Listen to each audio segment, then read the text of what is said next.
यस्तो बत्तीहरू थिएन अनि अहिले जुन चाहिँ अहिले पहिला पहिला हामी कलेज जाँदाखेरि एकदम अँधेरो है अनि बिहान पढ्दा एकदम गाह्रो हुन्थ्यो अनि स्कुलमा मोबाइल लाग्दा पनि सामुदायिक वनले यो बाटोमा हाल्न लागेको यो लाइट सडक बत्ती त्यसले आगामी दिनहरुमा यो शिवराजनगरको बासिन्दालाई धेरै सहयोग गर्छ भन्ने हामीले अपेक्षा गरेका छौं। पहिला धेरै समस्याहरू आइरहेको थियो, झैझगडा हुने, लुटपाट हुने अनि विद्यार्थीहरूलाई बिहानको समयमा क्याम्पस जाँदा पनि धेरै अप्ठ्यारो हुने अनि बाघभालुको पनि धेरै डर थियो। अनि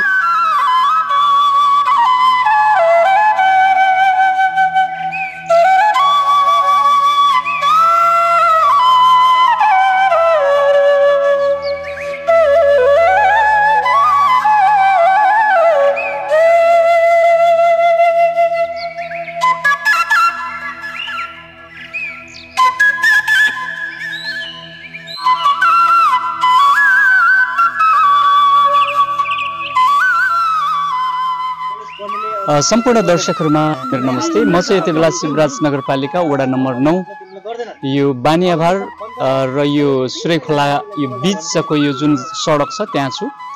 दर्शक महानुभावहरु, अहिले यो सामुदायिक वनले चाहिँ यस सडकमा यो सडक बत्ती चाहिँ जडान प्रक्रिया चाहिँ सुरु गरेको छ। यो चाहिँ अत्यन्तै राम्रो छ किनकि यो भन्दा अगाडि यो सडक बत्ती जडान हुनु भन्दा अगाडि यो ठाउँमा यो सडकमा थुप्रै घटनाहरू घटेका छन्। यहाँ चोरी भएका छन्, लुटिएका छन् हैन, यहाँ थुप्रै झडपहरू भएका छन्, आक्रमणहरू भएका छन्।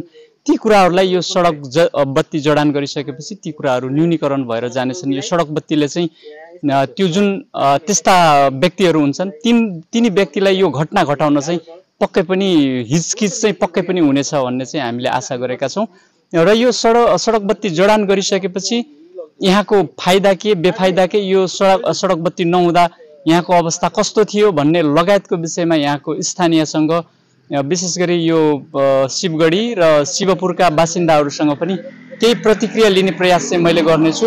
र त्यस्तै गरी यो सामुदायिक वनले पनि यो कुन तरिकाले चाहिँ यो जडान गर्न लागेको हो यो विषयमा पनि सम्बन्धित मान्छे भेट्यो भने चाहिँ सो प्रतिक्रिया पनि लिने प्रयास गर्नेछु। भिडियोलाई अन्तिमसम्म हेर्नु होला। नमस्ते, मेरो नाम आशा पुन मगर हो, शिवराज 9 बानियाभारबाट हो।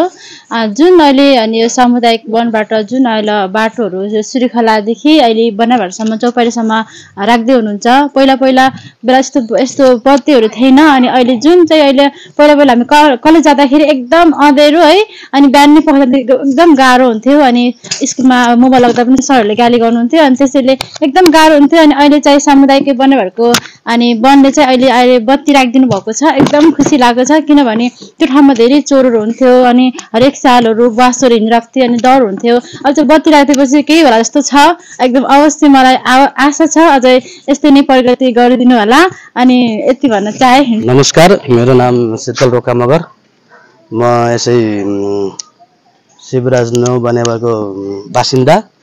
अहिले यहाँ नमुना सामुदायिक वनले यो बाटोमा हाल्न लागेको यो लाइट सडक बत्ती त्यसले आगामी दिनहरुमा यो शिवराजनगरको बासिन्दालाई धेरै सहयोग गर्छ भन्ने हामीले अपेक्षा गरेका छौं। मेरो नाम मनिष केसी, शिवराज 1। यो अहिले घुम्दै आउँदा फेरि यहाँनिर एउटा चाहिँ नयाँ देखियो यो संरचना, अति नै राम्रो। पहिला हामी सानोमा स्कुलमा हिँड्ने बाटो हो यो, अहिले बाटो पनि बन्यो, अहिले लाइटले गर्दा अति राम्रो। यो राति हिँड्न सुरक्षाको दृष्टिकोणले पनि धेरै राम्रो। अब बालबालिका महिला सबैलाई एकदमै राम्रो यो गर्नुभएछ।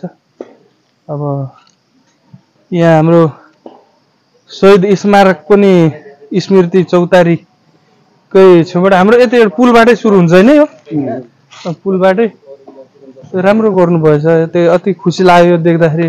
नौलोपन यो अति आवश्यक चिज पनि थियो, एकदमै राम्रो चिज भयो। ल, धन्यवाद।